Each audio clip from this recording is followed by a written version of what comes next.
How are we doing, everybody? Hola. Welcome to another episode of Getting Jiggly With It. I'm Will. I'm Audrey. And what are we doing today? Today we're doing Will's top 10 videos. Top 10 videos? Top 10 games of that's enough.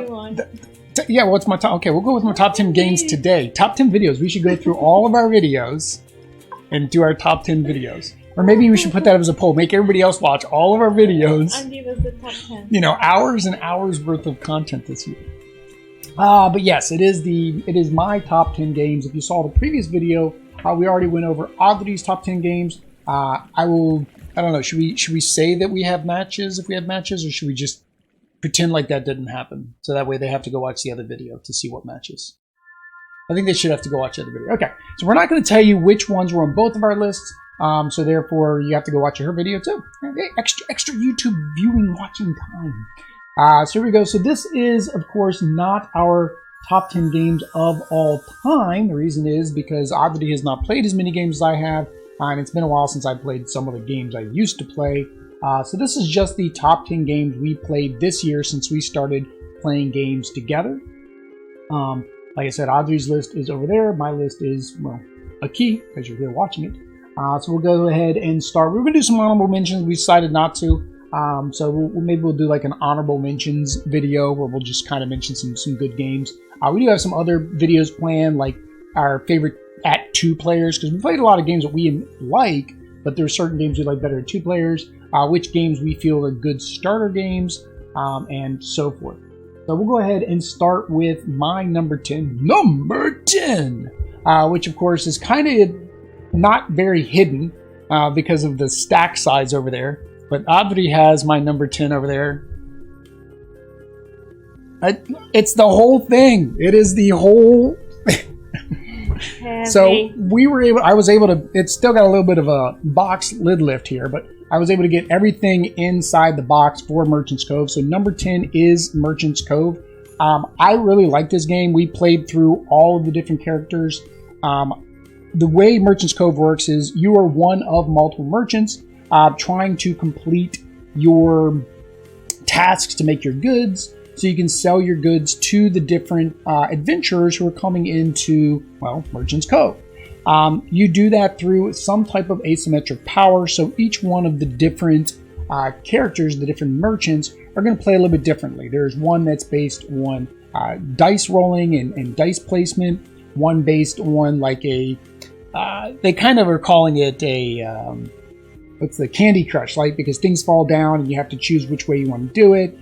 There's one based on like a roll and write type system, but it's a different take because you throw like a bone and a coin and a voodoo doll, right? There's one where you have to feed dragons so they can grow, so it's kind of like a pattern style game where you lay your tiles and you have to go eat the food and clean poop.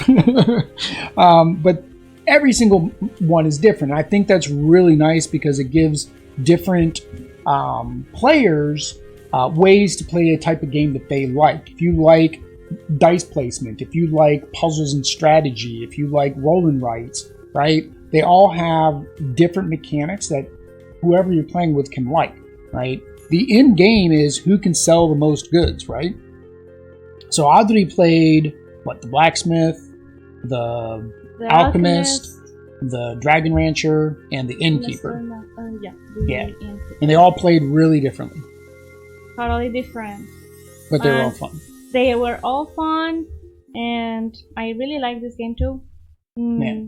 Does have the art by the Miko, which is almost any game that he's drawn art for, I've looked at and I'm like, I might want to try that game. It seems like he attaches himself to very good projects, very good games. So really like that. It does have miniatures. I don't know if the miniatures were necessarily needed in this game. These type of games, these type of worker placement games, I missed the workers, the little meeples, right? Like all the adventures are meeples. But I do like that it had minis. You know, we like to paint minis. We haven't painted these yet. And that also helps build our enjoyment of the game. I'd say out of worker placements, this one is one of my preferred worker placements.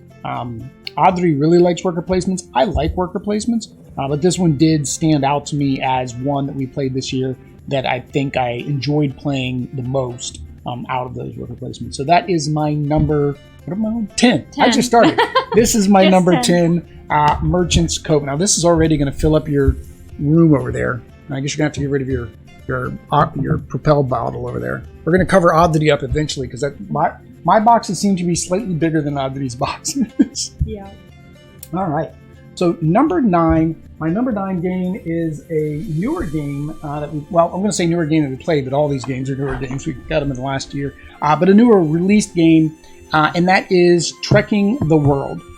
Trekking the World is a sequel to Trekking the National Parks, and we played both of them. We played Trekking the National Parks and Trekking the World during Extra Life Game Day, and I feel like the improvements that they did in here is better. But what you're trying to do is you're traveling around the world. You're picking up little souvenirs as you go, which count towards points at the end of the game. But you're trying to collect postcards. I'm just going to call them postcards because that works, right? They kind of look like postcards. Yeah. You're trying to collect the postcards, and you are needing to do actions. And all the action play is done with cards. So you're using the cards to move. You're also using the cards to collect as a set collection to be able to then acquire these locations. Very, I don't want to say simple, but very simplistic in its initial premise, but it's very complex because you have to plan ahead because you might be clear over in Australia and now the most valuable item is in Europe. Right? So you need to get all the way up there to Europe to be able to get that one. Before the other person. Before the other person gets it. Another reason I like this one versus the other one, I like the components a little bit better. I like the meeples. I mean, National Parks had the big chunky meeples. I like the little bit smaller meeples. I also like the art. National Park was more photographic, right? And this has very beautiful art done for each of the... I can turn this one around because it's actually the right way. It's not upside down. But it has very beautiful art on these cards. It's very beautiful. One thing that draws me into games and draws Audrey into games, right, is that it has good art. Because if it's got ugly art, I don't care how good the game is. You're going to see that box and be like, it's not attractive. I don't know if I want to play that. Now, of course, if you did play it, you might find, oh, this is great. We love it. It's the best game ever. Who cares about the art? But art draws you in initially. But yeah, I really like this one. We've only played it at 2-player. I think this will probably get a lot better at higher player counts. Like even the regular National Parks one, I think would be a lot better. This goes up to 5 players. I think it would play better at higher player counts because on a 2-player, you were doing your thing, right? Mm-hmm. And then I was doing my thing, and we didn't a lot of times fight over the same areas. We it was very like far away. Yeah. So I could clear out all of Africa while you were clearing out all of South America. Right. It didn't. Yes, you have to. It didn't matter. Did you anything about the game for you? I like this one too, but I think the National Parks has a little description of the place. Well, this one was on the back of the cards. Oh, it's in the back. Yeah, it's before you flip it. Mm-hmm. Okay. Yeah. No. So yeah. But that is my number 9, which is Trekking the World. All right. So my number, what are we on? We are on number 8. Number 8. You gave me all the heavy games. I did. I gave you all the heavy games. I'm trying to get you a workout. We didn't go to gym Monday, so this is Oddity's workout. If you can't tell, because Oddity already put it up here, my number 8 is Aftermath. So Aftermath is a adventure book game. It's by Plaid Hat Games. They've got a new one coming out, which I definitely want to take a look at. It's going to have an app with voiceovers and stuff like that. But I like RPG style games. I like stories and adventures and things like that. So Aftermath, that's exactly what you're doing. You are in a post-apocalyptic time. You are a surviving band of rodents, and you're going through this storybook. Defeating bad guys, collecting resources, taking turns, things like that. It's all done through, again, card management. So you basically have cards that you need to play to perform certain actions, right? The game comes with a bunch of beautiful miniatures. We painted the miniatures. If you look at our live streams, you can see the miniatures that we painted. We've only done, I think, 2 or 3 adventures. We've done a couple because sometimes if we had time, we were having fun, we just kept going to another adventure, right? Yeah. But then other times we did one adventure and it took a while. So that is one thing. It does take a little while for this to play this game. And there is a lot that you have to do, right? We play it double-handed, so we're each playing 2 characters because we didn't want one character to get leveled up and the other one didn't. Now, I've since learned that we've been playing it wrong because all the upgrades we get are supposed to go into a general supply so you can buy them again. So then if you take a different... Them with a we just keep them with the character, which is our house rule. We're going to keep doing that. It's the way I like to play it. I think my character should get leveled up. I don't think I should have to rebuy all of my items every single time. Right, and we've got a couple other house rules, like, for example, the wild card is only supposed to be for wild actions. We use it for wild colors, too, right? So we allow it to cross, like, if we need to cross a green, we'll let the wild card count as a green to cross that as well. And that's one thing with games, right? Games are meant for you to enjoy and have fun to play with the people you're playing with. And if you have to house rule something to make it fun for you, who cares? I don't think the board game completes are going to be knocking on our door coming in here because we decided to not take our loot and throw it into a group pool at the end of the day. Right? And actually, something that I like about this is that I thought it was like that. I thought you could upgrade your characters and improve them, and just keep them that way until you reset the game. Yeah. Now there are some, and we do have a lot of other more advanced games out there. But I think that's another thing with a lot of the games we played this year is a lot of these games aren't that hard to initially learn because, of course, we had to get games that were, I forgot I was going to do, but on your video, and it's too late to do it on my video, I was going to pull up the BGG score, like how difficult he was. Oh, Bella, is it? What is it? Thank you, sweetie. So Bella is letting us know about something. I don't know what it was. But yeah, we were going to pull that up to tell you the difficulties you guys could see, whether they're high level, low level. I don't think we've played many games over 3. We might have one game that's a 4. Was this one of our first ones? This was one of our first games. Yeah, For me, it was difficult at first. Yeah, we were still on our red tablecloth in the round table. Oh, that's true. I don't think we've never played this on the new table. We've never. No. If you guys want to see us continue the campaign, I think campaign games might be one of the things we add to our membership, where we do member-only streams. We don't have a Patreon. We just use a YouTube membership. That money goes towards Extra Life charities, right? So, but I think campaign games might be one of those ones where if we got members and members want to watch it, and you guys want to come out and watch our live streams, we'll probably do that like on Saturdays, like during the day when we have enough energy to go through campaigns because they're a little bit longer. I think some campaign games, we'll play it once at least to show you guys, but that might be where we move these to. But if you guys want to see us play more of our Aftermath campaign to see how our little mice are doing, let us know down in the comments. But that is number 8, number 8, Aftermath. Did I pick that one up? Yeah, it goes on my side. You picked that one up. Oh yeah, that's my workout. You said. Your pile is going to get kind of. I want that mouse.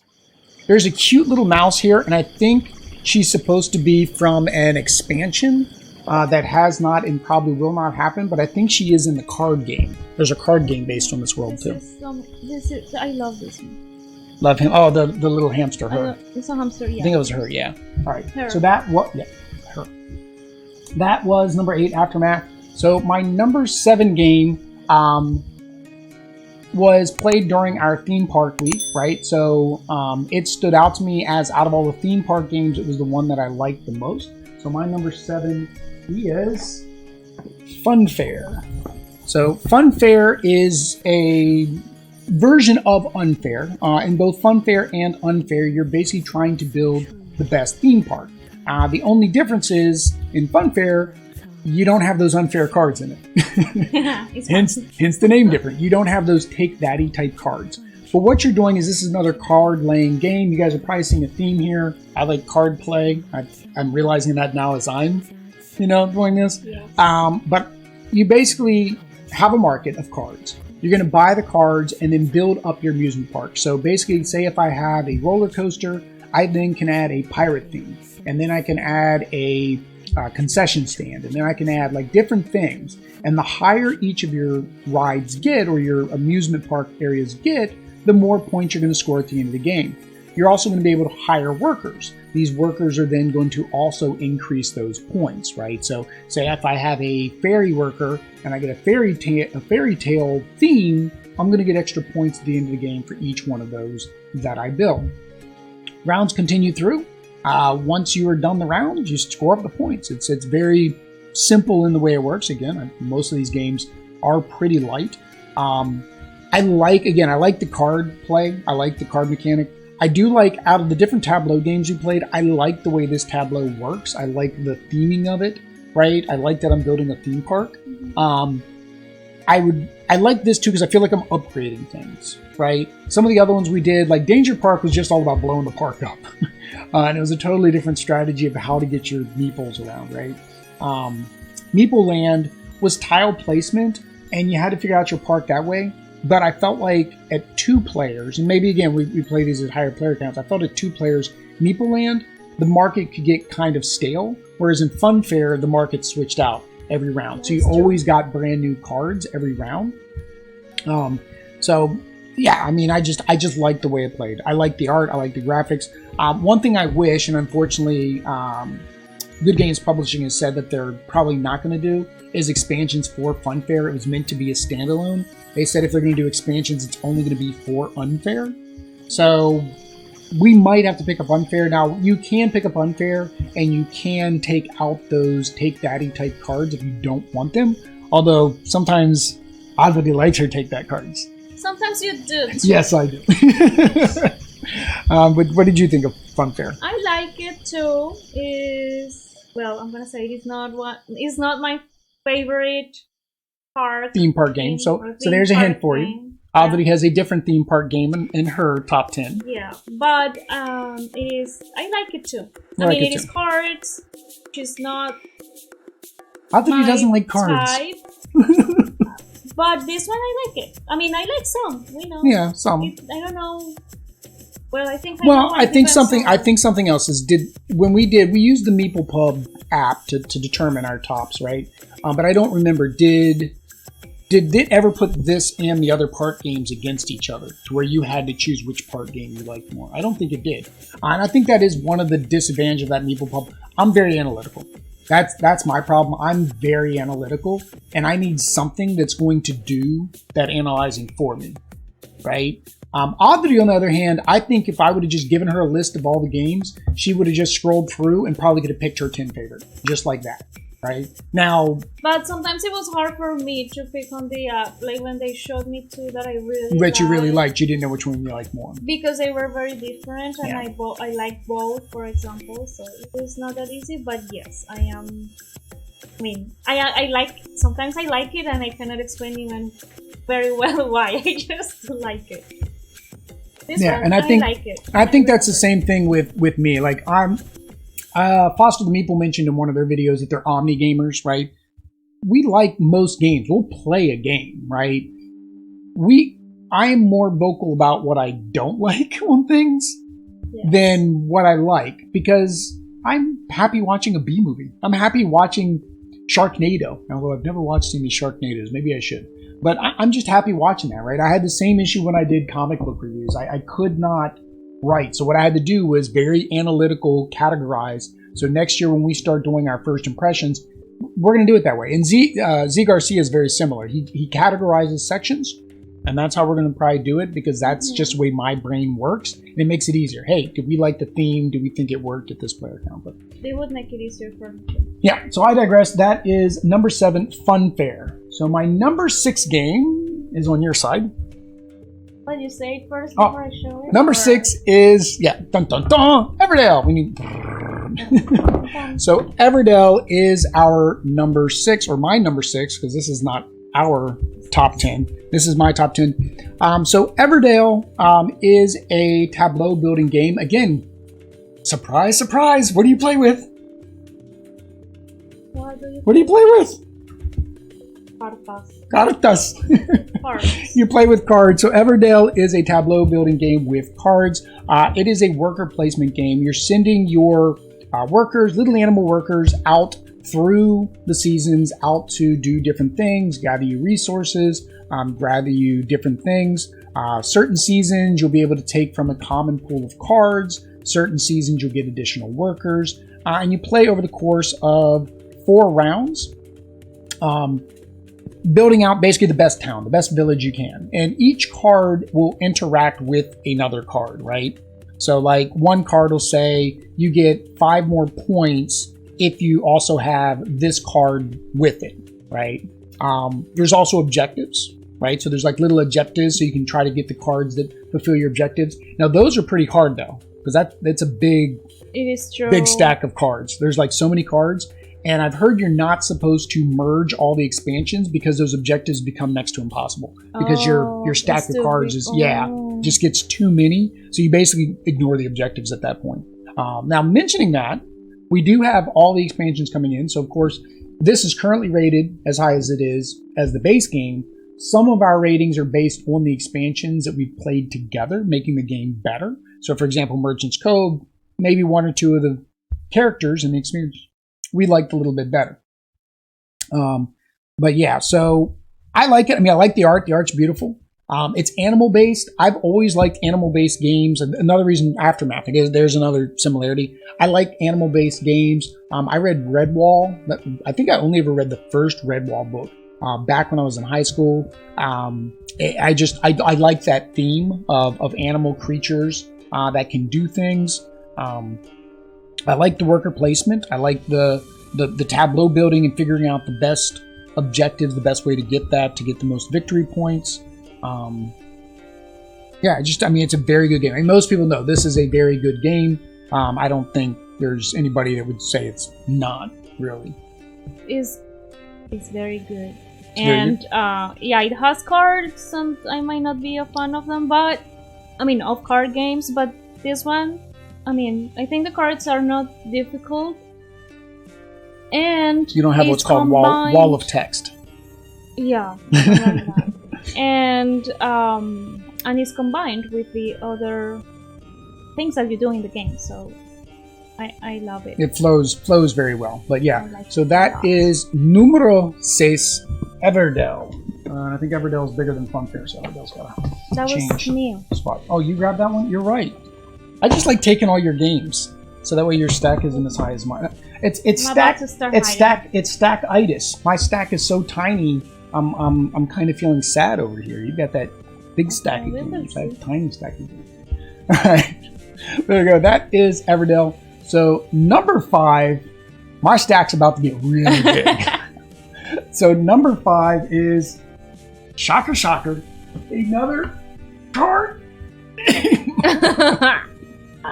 Oh, it is Smash Up. So, and of course it's upside down. Oh, it's so hard to keep the box on right. But yes, it is Smash Up. We do have the bigger, geekier box. I'll have to check and see if the guy on eBay is still selling it. There was a guy on eBay, a store, legit store, who was selling the entire bigger, geekier box. Everything that had come out to date, I think, except for Titans, and some of the promos, right, that are only sold through AEG. He was selling all of it for, I think, $150. Like that's just, when I saw that, I'm like, I want to play Smash Up. I could get one small one. I think we'd gotten Smash Up Marvel first, right? To try it, to see if we like it. And we liked it. And I'm like, well, we like it. I'm like, this $150, you can't beat it. But in Smash Up, you're basically taking 2 different decks, putting them together with different features, different abilities. And then you're trying to take over a base. So think of it as an area control game with cards. You're basically playing your cards out to these bases. Once enough people are out there, characters, from all the players, that equals the point of that base breaks, and then you score out the points accordingly. You play until 15 points, which is usually, in a 2-player game, it's about 3 bases. Usually about our 3rd base, one of us has enough points to be able to do that.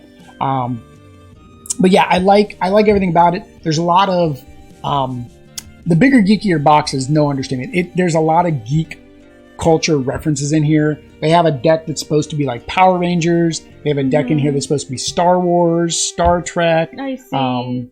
What else we got? Bears. We got some bears, which I guess is supposed to be Care Bears. Ninjas, unicorns. Oh, Elvis, Elvis celebrities, Martians, Sailor Moon, Godzilla. You name it, it's in here, right? I just like that. There's a lot of variability. There's a lot of replay value. I mean, right now, I don't even know how many decks are in here now. It says 58 dividers. So I'm going with at least 58, plus the marble, plus the 2 that we just got, right? I think the mechanics are really good. We played a similar game called High-Key Strike, which was by Japanime Games. We did a gameplay of that. Very similar, but I think between the two, I like the mechanics better. Now we are going to get Air, Land, and Sea, I think it is. It's almost identical to basically High-Key Strike. So really, if you think about it, High-Key Strike is a copy of that. But we're going to get the Critters version. Let's see if you like that one better, right? Because I think between High-Key Strike and Smash Up, you said you like Smash Up better, right? Yeah, I don't dislike Smash Up. In my case, it depends on what deck I am. Yeah, I think that is one of the downfalls of right now is nobody's made a list of like the decks and their difficulties. Like there's none out there that says, here are your starter decks, here are better decks. I think there was a post back in 2016, but there's been a lot of decks that have come out. The Marvel one was nice because it told you, this is an easy deck, this is an intermediate deck. And I think that's one of the things, the way my brain works is I can start, after about 2 or 3 or 4 turns, I've started to figure out how the deck works. And I know Audrey, she doesn't think quite that same way. But if she gets a deck that clicks, like the Goblin deck, like you really liked how that Goblin deck worked with who are you playing the Goblins with? Something cute. It was something cute. But like the cats one is cute. Oh, it's the fairies. The fairies, yeah. Oh, the cats were just mean. The cats were just cute. I mean, they look cute, but I could not with that. But yeah, it's a really fun game. It's really light, really easy. Depending on the player, it could be very complex. Also, if you get one of those people that they do the theory crafting and they find out these are the best decks and put this deck and this deck together and blah blah blah, don't play with those people. Don't play with those people. This is meant for fun. You take this out, you take this huge box, and you take people and say, pick anything, pick whatever you want to play, smash them together, and let's just play. If it's somebody who's played before and they've played a particular faction, don't let them play that faction. Make them choose a new one. Just have it, let it be fun, right? But yeah, that Smash Up is number 5 of my top 10. So it made it right in the top 5. Now I got to figure out how to do this. Grande lift. We're going to disappear. We're going to disappear. We're going to all be behind. I'm going to have to move the agua. Put that over there. All right. And my number 4. Number 4 is Marvel Champions. So, Marvel Champions, for those of you unaware, and yeah, it's probably going to try to open up because it's got lots and lots of cards in it. I probably should have grabbed one of the smaller boxes, or maybe even the Thanos box that's over there. But Marvel Champions, for those of you guys who don't know, is what's called a living card game. So basically, you buy this base set, and then you can keep buying more heroes, more villains, more things for you to go up against. It is a cooperative game, which is one of the reasons I like it. I like co-op games. It's card management again, so you basically get a deck. Now, you can get really deep into Marvel Champions. It does allow customization and deck building. I don't want to do that. So I take the starter decks. I would take starter decks. We go at it. It does play solo. It does play up to 4 players. And you're basically using the cards in your hand to pay for the cards in your hand to then be able to attack or do certain things.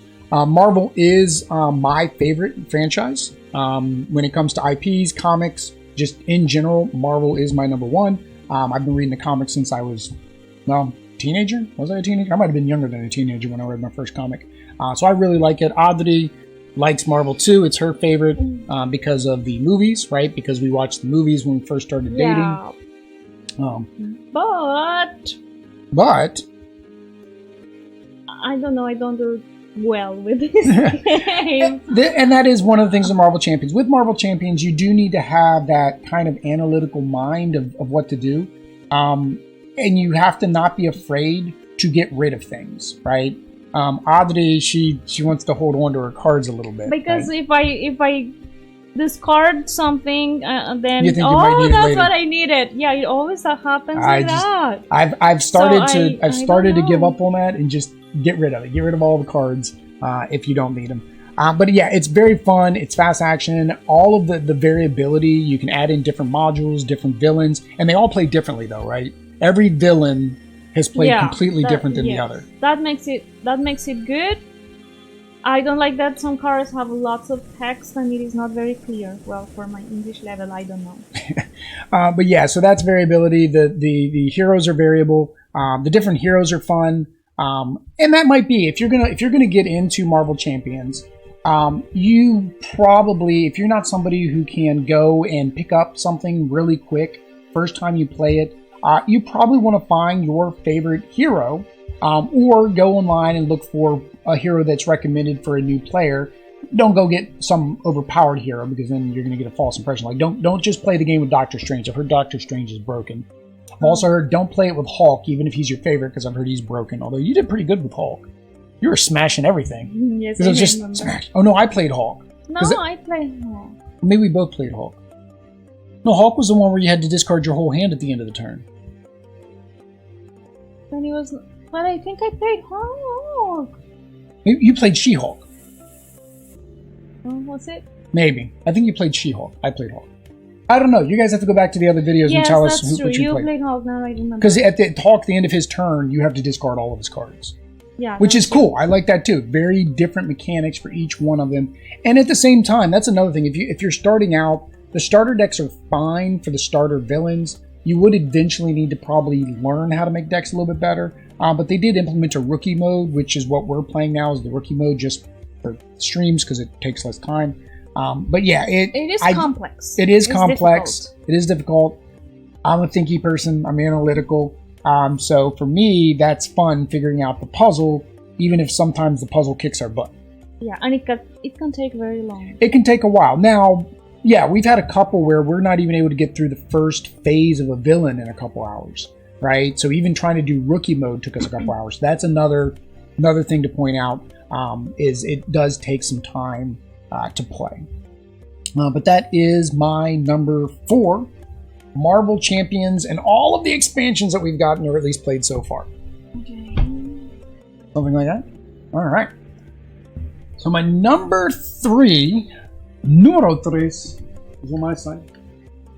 My number 3 is I love cats. Oh, I mean, I love cats. Oh, I said the same thing. No, I didn't. I said 2 different things. So yeah, Isle of Cats is my number 3. This is a polyomino puzzle type game. You're basically going out rescuing cats off of an island. 2 gameplay modes. One is a family mode. Very simple, very easy to get into, and is the way we've played the most because we've introduced it to our family that way. But then it does have a regular mode where you are doing card drafting and you are choosing which cards you want for the next round, passing your cards on. So again, more of that card play. And then you use those cards to then be able to rescue the cats from the island. So like the theme, like the art, like the graphics, the gameplay itself is very smooth, very fun. I always liked Tetris as a kid. I like Tetris since it's polyomino, so it works the same way. I like that too. Yeah. So Audrey's liking that too. We like cats. Cats are well, Audrey realized she liked cats when she got her Nino. Yeah, the baby I got from I don't know, is adopted, acquired, obtained, given. I don't know what through marriage is it adopted through marriage? It's my stepson. Yeah, stepson. Okay. I love him, and now I like cats. And now she likes cats. So we have all the cat games. But yeah, Isle of Cats, it's just beautifully well done. We did go ahead and get the expansion as well because we got this during the Kickstarter to play on the channel for you guys. But we do have the expansion, so we'll be playing that when they come out. And I think, we'll probably play the regular mode more often just to see how complex it can get, how much more variability it can get. But yeah, it's just fun. Like, it's another puzzle, trying to figure out where to put them on the boat, put these puzzle pieces on the boat, so that way you can score your objective and make sure you cover up as many rooms as possible so you don't lose points. is just really fun to figure out. But that is number 3, Isle of Cats. My piles are much bigger than yours were. Maybe because one of my boxes is double the size of a normal box. That, and you had a couple little box games. Yes. All right. So we're getting down to the final two. So not the favorite game, but the runner-up to the favorite game is Clank, a deck building adventure. Clank. So again, we've got a running theme here. I didn't even realize the theme.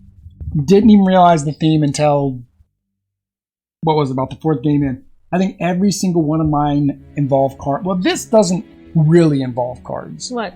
Oh, Merchant's cards, same thing, doesn't really involve cards. They don't have a character that involves cards. He's coming in Bardwood Grove.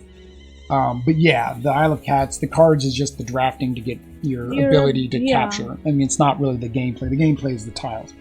But I digress. I didn't realize the theme until now. But yes, Clank deck building game. So in Clank, you start with a basic set of cards. And then through your adventures into the depths with your little adventurer, you're going to try to get loot. You're going to try to kill little monsters. You're going to try to get money so you can buy more loot.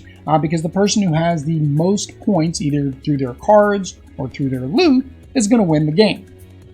The game involves, well, cards and meeples and different elements. A board comes in it, which makes it more enticing as a deck builder because you get something to look at, right? Mm-hmm. You have some physical thing. It's just like, okay, I'm going to buy these cards. I'm going to place these cards down. I'm going to buy these cards. I'm going to place these cards down. Which, like Power Rangers, right? Which is also by Renegade. They play very similar, right? You play all your cards to be able to do things, but then your player board is your character.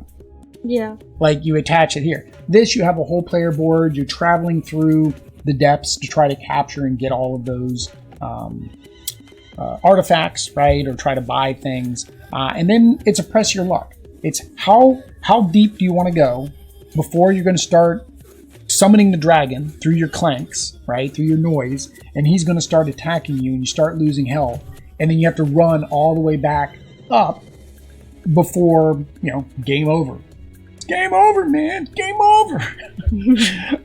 But yeah, so that is Clank, the deck building game. Do you have anything you wanted to say about Clank, the deck building game? I like Clank.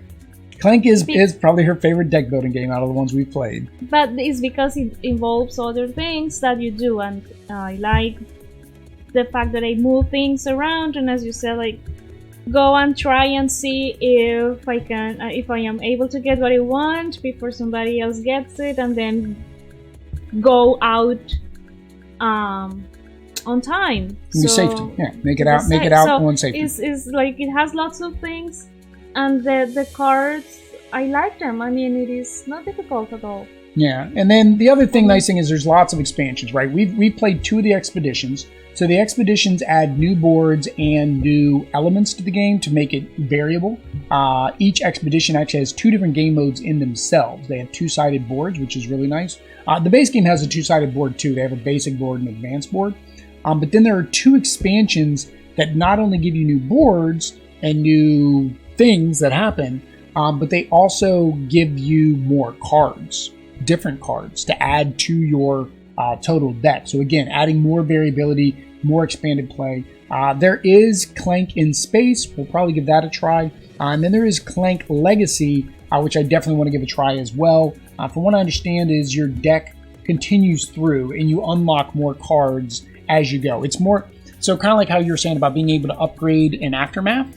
Yeah. It's kind of like take Clank and Aftermath and smash them together. You'll get characters and you'll be able to improve your decks and improve your card pool throughout the adventure. So that might be something to pick up. Right now, the Legacy is hard to come by, and when you can, it's still a little pricey.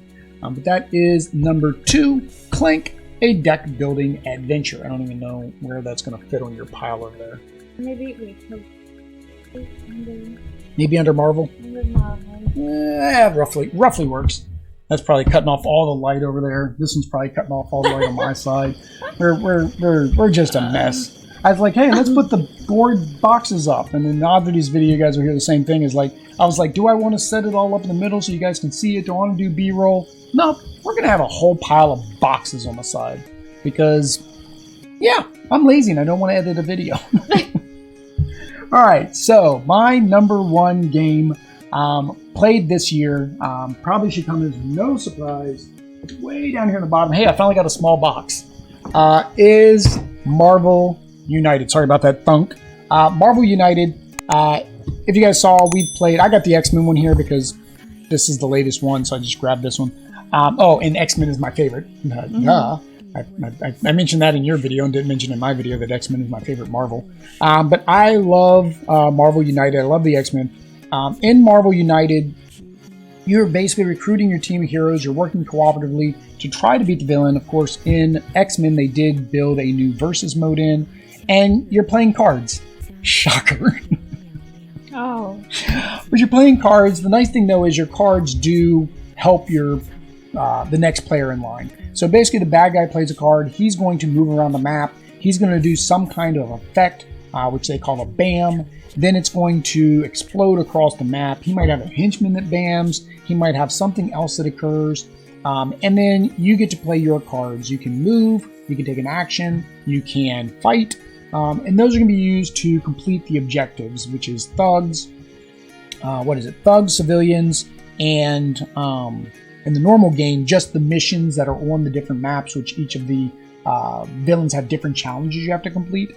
But then in the Marvel United, they also added Cerebro, which basically requires you to pay certain tokens to be able to complete those missions. Once you've completed a couple, then you can go ahead and start beating the snot out of the villain. So it's a very easy game. Most people, that's the one thing they say, is it's very simple, not very thinky. It's a good game to bring out to new players. It's easy to get into, but then when you get into the Kickstarter content or the other expansions, it really starts to add some complexity and some differences to the game, right? With the, for example, the Infinity Gauntlet, right? You had to play through multiple scenarios, multiple bad guys, and each one had certain things that if you didn't accomplish in time was going to make Thanos stronger. And that was kind of cool, right? What was it, Sinister Six? Yeah. Where there was 6 different bad guys? Yes. Yeah, and so you had to figure out how to weaken them, and then after you figured out how to weaken them, then you could defeat them. And you had to do that 6 times. So it's really cool. We painted the minis in the X-Men. We painted the minis in at least all the ones that we played. You guys have seen the painted minis. That's another nice thing about this that really draws me to it, is when I started getting into the hobby, it was because I was watching hobby game videos where people were painting things and making scenery. And I was actually looking at doing like miniature gaming. Like, it wasn't necessarily bring Audrey in because I didn't know if she'd want to play it, but it was like, oh, I'll get into miniature gaming. I'll go up to my hobby shop. I'll be one of those guys and do the geeky miniature table. You didn't want to paint with me. I didn't know if Audrey would want to paint, but you really like painting now. I love it. She I mean, loves the I miniature used paint. to do it, but different wood and other things. But I love it. Love the miniatures. And that does make a little bit of bias, right? When you get something extra out of the game. And that's one thing I think anybody who's not painting in the hobby, that gives you a whole nother level of gameplay, because it takes us between an hour and a half, sometimes 2 hours per mini, roughly. So because it's 2 of us, we're each painting 1 mini. We're getting 2 minis done about every hour and a half, 2 hours. But it gives you more time, more value for your game. We do have everything Marvel United from the first campaign. I was able to pick that up actually for pretty much retail on eBay. And then we did back the X-Men, so we have everything coming from X-Men. So of course, if you want to see that kind of content, make sure you subscribe, because we will be playing every single thing at some point in this channel. Was there a particular one we've played so far that you like the best out of the Marvel United? No, because I like it that it is different, actually. Each one. Yeah, each one is different, and it has new things and other things that I already know and I am good at, so I can. It's balanced. Yeah. So I like it, and I like Marvel, and we watch X-Men movies, So I like X-Men. So we did. Before this one came, because I knew this was coming, we went through and watched all the X-Men movies up to... Did we do the last First Class? We did Days of Future Past. We did Phoenix. Yeah, we did all the way up to... Yeah, the Phoenix. We did all the way up to Phoenix. So we do still need to watch New Mutants and Old Man Logan. I think those are the only two we haven't. But honestly, as I think about it, did we start watching Marvel movies before we went and watched Deadpool? Yeah, because when we watched Deadpool, I was already here. Yeah, you were here on vacation. But I didn't know if we had already started... Yeah, I didn't know if we had already started watching the other Marvel movies yet. Don't know. But Deadpool was her first X-Men mutant franchise movie, was Deadpool. We went, it was for, remember, because it was Valentine's. We went for Valentine's. Yeah, it was like our first It was our Valentine's, our first date. Valentine's Day, first date movie was, first date in the States, I guess, was Deadpool. But there we go, guys. That is my top 10 games that we played this year for 2021. If you want to see what other things we have in store, make sure, again, you hit that subscribe button, hit the bell notification to know when we go live. If you have any similar games in your top 10, let us know what they are down below. If you think we made a complete mistake, or I guess if I made a complete mistake, yeah, or if I've made a complete mistake in her video, go to her video and let us know in the comments down below what game you think should not be on our top 10 that we played this year.